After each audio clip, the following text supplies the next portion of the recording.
No vídeo que eu peguei não aparecia a outra pessoa que estava falando com o padre. Só aparecia os atos libidinosos que ele estava praticando. Além do reconhecimento facial, eu peguei fotos do padre em várias situações para conseguir encontrar as características faciais dele. Diante das características faciais, eu confrontei com o que tinha no vídeo, vi que as características faciais correspondiam com aquela pessoa que estava no vídeo, que no caso era ele. Eu fiz uma investigação no Instagram dele para ver se tinha o ambiente, né, a casa paroquial, né, que é onde o padre fica. E aí eu encontrei algumas características do quarto dele, né, que ele tirava foto do santinho, da santa que tinha no quarto dele.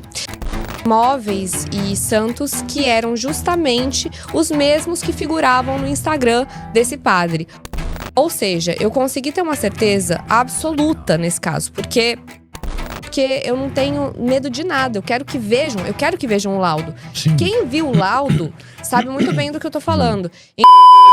No vídeo de hoje, nós vamos reagir a um trechinho de uma das peritas que fez aquele famoso laudo que, assim, ganhou uma grande repercussão sobre o caso do padre Júlio Lancelotti. Ela vai trazer ali alguns dados técnicos e também falar se aquele vídeo, segundo toda a investigação que ela fez, é real ou não. Então nós vamos entender um pouco mais sobre esse caso, que tem uma playlist completa aqui no canal para que você possa assistir, tá bom? Não esquece, comentário, seguir essas regras. Sendo provado, aí contem comigo. Isso é uma barbaridade. Mas nunca foi. Foi feita ali uma perícia, mas me parece uma perícia bastante suspeita, contratada por caras que já têm um histórico de ataques ao Padre Júlio.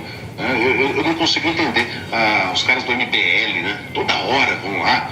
Eu falei, cara, por quê? Por que esse cara incomoda tanto? Ele é um cafetão da pobreza. Já ouvi muito isso. Ele é um cafetão da pobreza, ele se promove em cima dos pobres. Bom, em primeiro lugar, se promove pra quê? Ele tá ganhando dinheiro com isso? Ele tá se candidatando a algum cargo público? Cara, por que ele desejaria essa promoção? É isso. O lance é o seguinte, independente da opinião política que uma ou outra pessoa possa ter a favor ou contra o Júlio Lancelotti, o lance é o seguinte, a gente vai falar da perícia, porque ele falou que a perícia é suspeita e realmente as pessoas ficam questionando, essa perícia aí. Então, vamos entender. Primeiro, independente da história, do porquê que foi pedida a perícia, independente do estímulo, o lance é que chegou uma demanda técnica para você. Sim. Então, a partir dali, queria ouvir você sobre o que você analisou dos vídeos.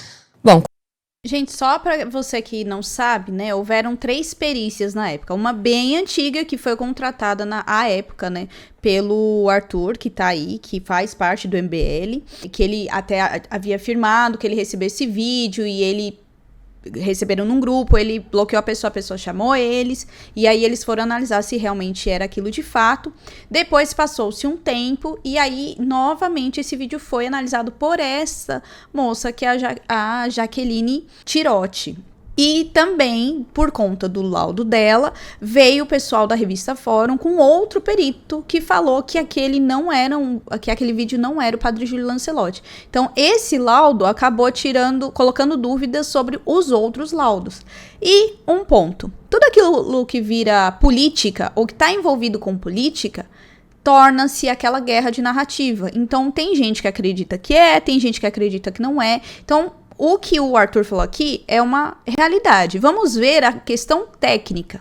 Porque uma investigação, né? Eu gosto muito de investigação por conta disso. Nós temos que ver aquilo que é técnico, para ver se as provas não foram forjadas. Então ela vai contar um pouco como foi o trabalho dela, né? Trabalho esse que foi menosprezado por esse rapaz aí que falou no vídeo, né? E hoje em dia tem muita gente falando, uma perícia qualquer. Mas olha só, o trabalho que ela teve em relação a isso. Ela vai falar aqui.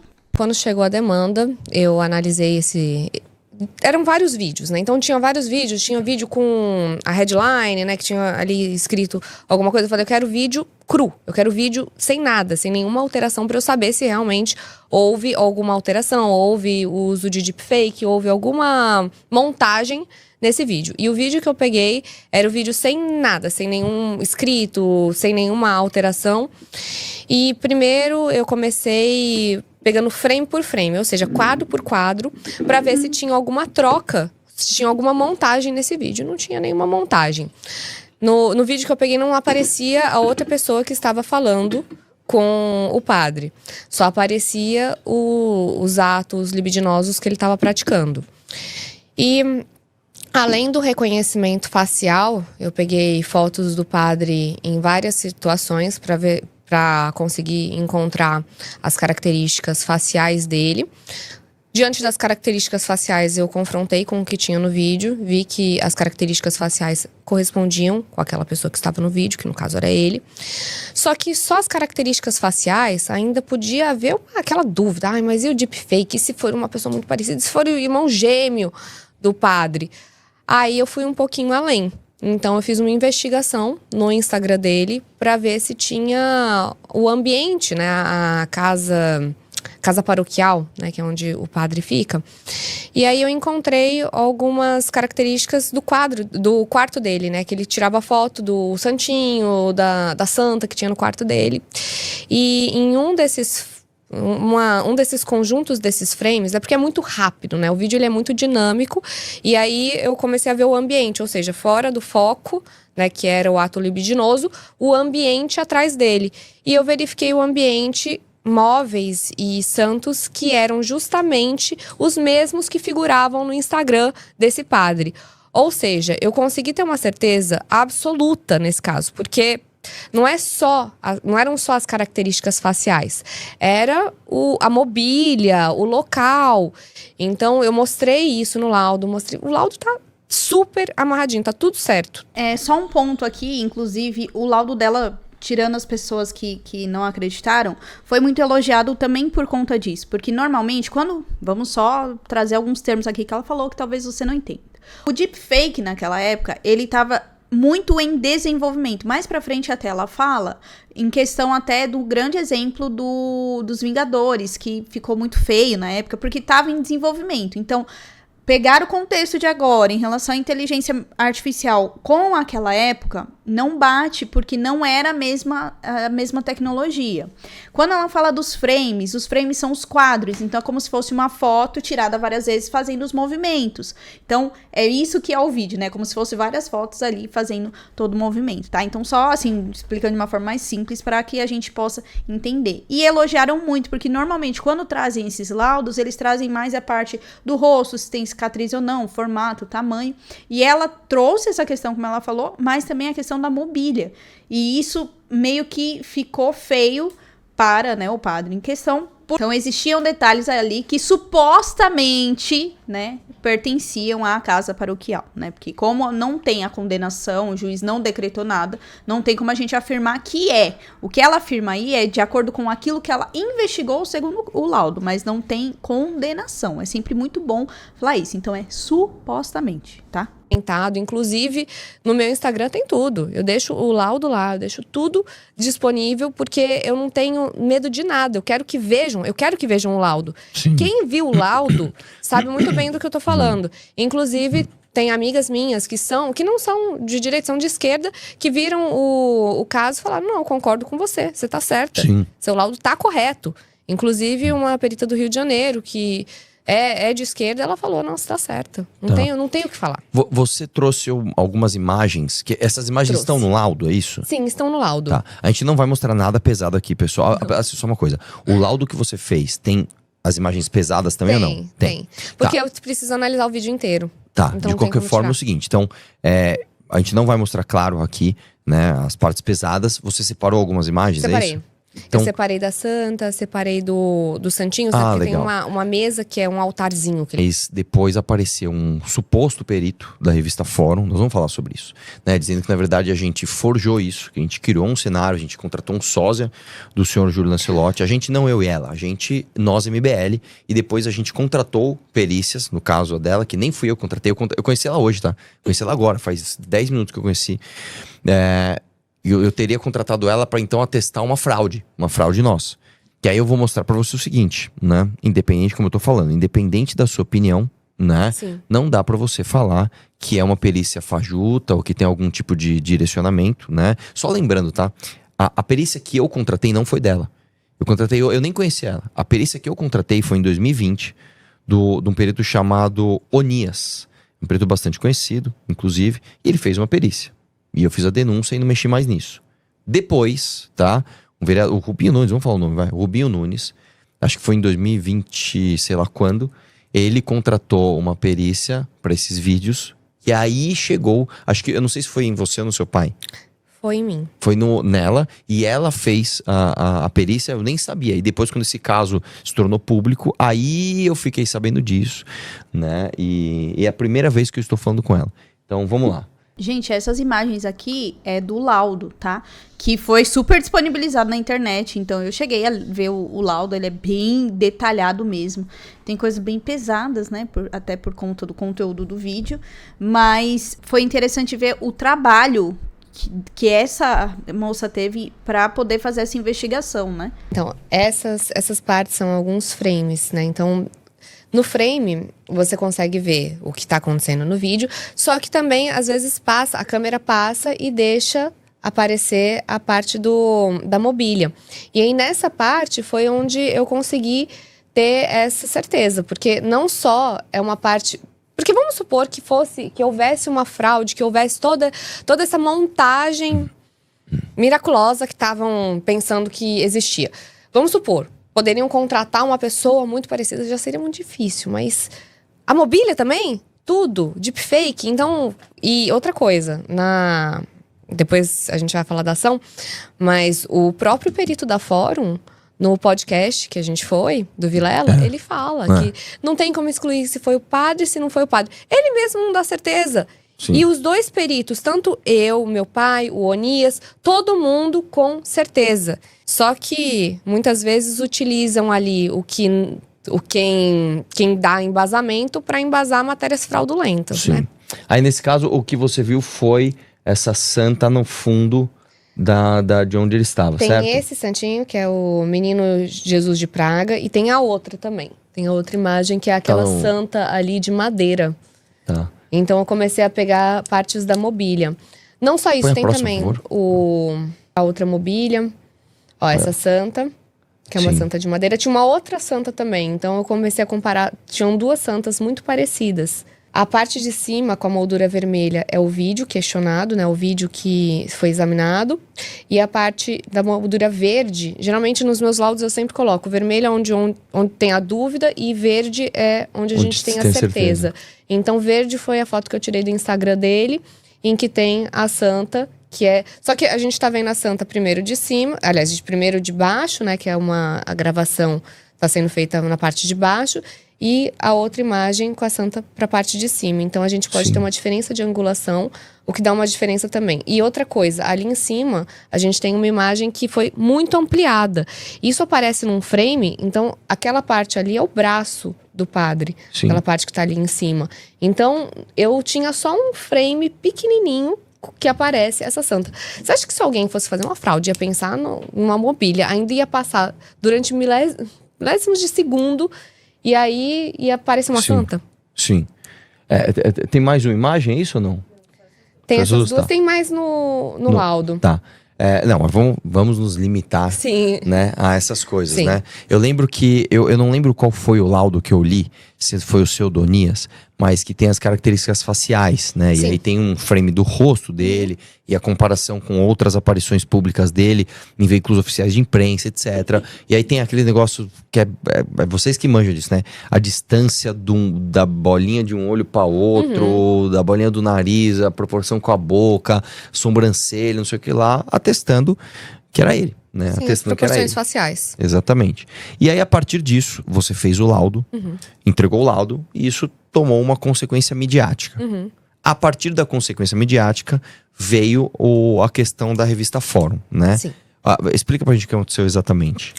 Bom, a revista Fórum, tudo começou logo, acho que foi 2024, que foi quando eu fiz a perícia. Você fez a perícia no final de 23, é isso ou não? Não, foi 2024. Ah, sim. Dia 4 de janeiro de 2024 me procuraram e eu acho que finalizei dia 20. Foi assim, já em janeiro eu já tinha finalizado e aí no começo do ano deu essa polêmica toda. Eu lembro que quando saiu esse laudo, gente, nossa, a gente recebeu aqui em casa a notícia, eu falei, gente, não acredito. A gente Tipo, eu já tinha ouvido falar dos outros laudos, já tinha, né? Mas a hora que eu vi esse laudo, eu falei, meu Deus do céu.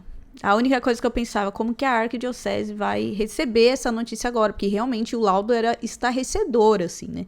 E aí, depois de um período, veio a questão da revista Fórum, que ela vai falar agora. Mas foi no começo de 2024. Quando deu essa polêmica, eu vi as matérias jornalísticas mentirosas da Fórum, que falavam que o laudo estava errado, que tinha deepfake. Aí juntavam o laudo do perito Gaziro. Não sei nem se eu posso falar nome, mas...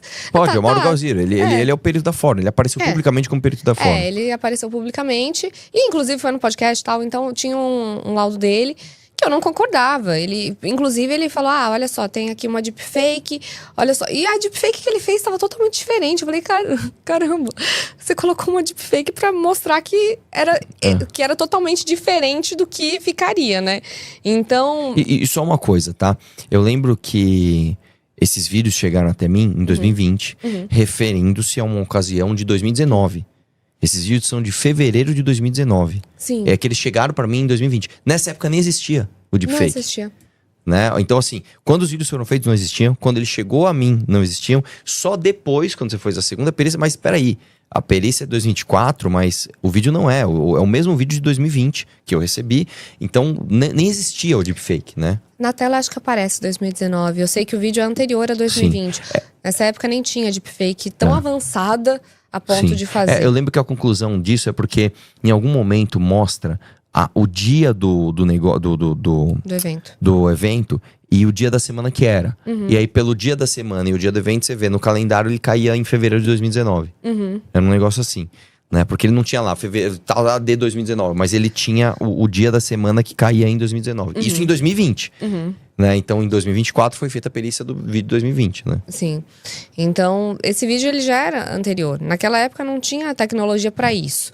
Até mesmo no filme Os Vingadores, utilizaram um deepfake, não ficou tão boa. Nossa, será que alguém aqui do Brasil ia conseguir fazer uma deepfake tão perfeita? Não, é totalmente infundado. Mas é muito difícil de uma pessoa assumir os erros, né? Então, às vezes, a pessoa prefere ficar mentindo e se cobrir de mentiras. Só que o que acontece é que, quando começaram essas matérias jornalísticas, eu pensei, não, vai passar tudo isso, esse cancelamento vai passar, eu tô certa, eu sei disso e pronto.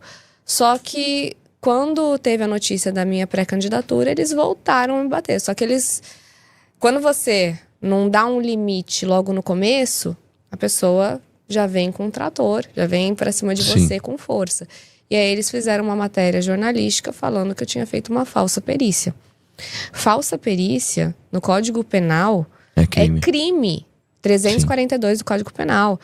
E aí eu pensei, eu não posso deixar isso quieto. Claro, isso é uma calúnia. Exatamente, eu tenho que entrar com as medidas judiciais cabíveis. Então, eu entrei com um processo contra a Fórum. E no meio desse cancelamento todo, né, isso pra mim é novo, eu não tô muito acostumada a ser cancelada.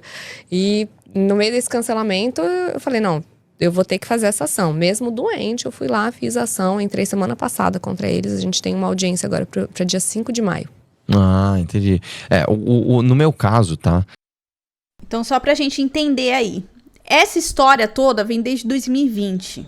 Foi dando as pausas e aí agora, essa moça que é a Jaqueline Tirotti, ela se candidatou a pré-deputada federal de Brasília. Então, o pessoal trouxe isso à tona pra atacar ela, né? Conforme ela tem falado aí, mas ela entrou com uma ação porque, segundo o que ela falou, o laudo dela não tem relação com isso. E aí, acaba deixando muitas dúvidas sobre isso. Até porque o Padre Júlio, ele tem muitas ligações na parte política, sendo padre ou não, isso a gente tem que reconhecer, que ele tem um pé muito forte na política e sempre vai vir à tona essa história, gente. Não tem como a gente deixar de lado enquanto não houver uma investigação que comprove ou não é. E a gente sempre vai ficar na dúvida, ou não é, né?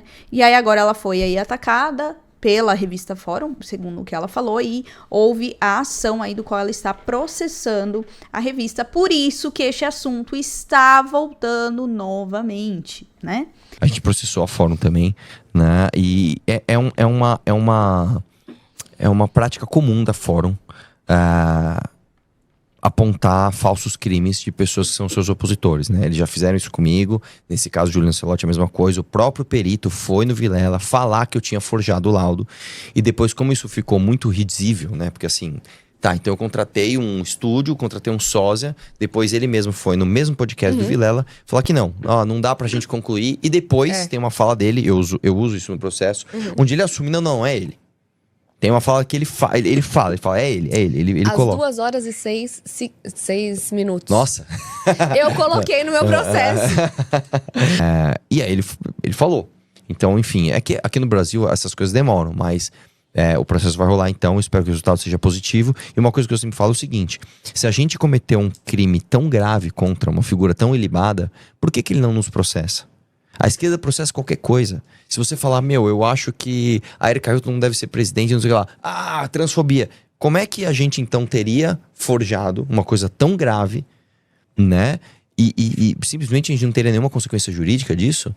Como assim, cara? Então eu sempre falo, eu desafio o senhor Júlio Lancelotti a me processar, né? Já que, né, eu forjei esse vídeo, eu inventei isso, eu desafio o senhor Júlio Lancelotti a me processar, né? Gente, eu quis trazer esse daqui porque provavelmente vai esquentar o assunto novamente, porque 2026 é o ano de campanha eleitoral, então a gente já sabe como que acontecem as coisas nesse país, né? E aí acaba novamente se tornando palco aí padres que estão envolvidos com a questão política. E infelizmente, ou felizmente, sabe Deus, Padre Júlio Lancelotti, ele sempre está ligado a alguma questão. E como esta história está mal resolvida, não foi explicada, não foi para frente no MP, não foi para frente na arquidiocese, então sempre vai voltar dúvida, sempre vão colocar isso à tona. No caso aí, né, só voltou à tona porque como ela se candidatou, o pessoal do jornal aí começou a trazer as matérias falando que o que ela fez foi fraudulento e ela está processando. O que eu quero destacar aqui é um grande cuidado nosso como católicos em relação a qualquer tipo de assunto que envolva não só o Padre Júlio Lancelotti, mas qualquer outro padre. Se você gosta do Padre Júlio ou não gosta do Padre Júlio, o cuidado que nós temos que ter. Porque é muito grave quando a gente acusa alguém ou do que ela não fez ou do que ela fez e nós não temos provas. Ju, mas tem a perícia, mas não foi pra frente. Então não adianta a gente ficar culpando. Você pode ter sua opinião, mas tem que tomar cuidado como você expõe sua opinião, para que isso não vire a questão de cancelamento. Por exemplo, ela foi super cancelada por conta de um laudo que ela fez. Ela fez um trabalho, ela foi contratada para fazer essa análise e essa investigação. E o que eu falo sempre de cuidado é que muitas vezes acontecem casos de investigação e a gente já quer sair culpando. A gente fala muito aqui em casa, né? Brasileiro adora uma novela. Ou é o vilão ou é o herói. E aí a gente acaba querendo criar vilões e heróis e a gente não tem toda a história. A gente não conhece. Por isso que a gente tem que tomar muito cuidado ao colocar a mão no fogo pelas pessoas. Porque hoje ela tá numa posição que é de heroína, enfim. Aí depois vira vilã e depois vira herói de novo. Então, tomemos muito cuidado aí, principalmente em questão dessa história do Padre Júlio Lancelotti, que nunca tem fim, né? Sempre aparecem coisas novas, não é de agora, já tem outras histórias que surgiram e aí finalizaram, só atualizando que atualmente o Padre Júlio não pode transmitir as missas como ele fazia aí no Facebook, né? Teve até gente que saiu soltando nota por aí, dizendo que ele tinha sido transferido da paróquia. Isso não é verdade. A arquidiocese não transferiu ele de paróquia, ele continua na mesma paróquia. Porém, ele não pode transmitir as missas. Isso depois também deu maior rebuliço aí com o pessoal da esquerda, que ficou querendo mandar na arquidiocese, né? Isso que o Estado é laico. Mas enfim, né? Então só para atualização. Sobre esse laudo, sobre esse caso em específico, nós não fomos para frente, né? Nós não, no caso, o MP e a arquidiocese não foram para frente, não tem uma resposta, não tem um veredito sobre isso. Então a gente fica aqui, meio que de mãos atadas, rezando para que um dia isso possa ter uma solução, para que pare de ficar toda hora trazendo esse assunto à tona, né? E para que tenha um final. E que nem foi lá o caso do Padre José Eduardo, que nós trouxemos já numa outra playlist, o final desse processo, né? Então, rezemos aí para que essa história um dia tenha um final, tenha uma resposta positiva ou negativa, enfim, né? Para que se alguém que fraudou seja condenado e se ninguém fraudou, que né, possa ser condenado também, mas que aquele que errou tenha o seu julgamento correto, né, pra gente não ficar aqui só nessas suposições e que a gente nunca sabe de nada mesmo, viu? Mas é isso, né, sempre falo pra vocês que se tiver uma atualização sobre esse caso, algum outro caso que a gente traz aqui no canal, eu vou trazer, tem uma playlist só sobre a questão do padre Júlio Lancelotti e eu vou trazendo aqui as atualizações pra vocês, tá bom? Não esquece que você pode e deve fazer os seus comentários, mas criatura divina, se você não gosta do padre Júlio Lancelotti, se você acha que, né, não gosta dessa história, enfim, respeita nos comentários. Você não precisa faltar com caridade, nem xingar, você não precisa, tá? Se for pra você xingar, reza aí, tá? Não esquece do meu joinha, de se inscrever no canal e ativar o seu sininho. Tem outro caso que você já viu na internet, você gostaria que este canal aqui trouxesse? Deixa nos comentários para que a gente possa trazer, porque a gente tá gravando muito conteúdo. E não esquece, vamos chegar aos 50 mil inscritos, então compartilhe esse vídeo com outras pessoas, tá bom? Então é isso, até o próximo vídeo. Tchau!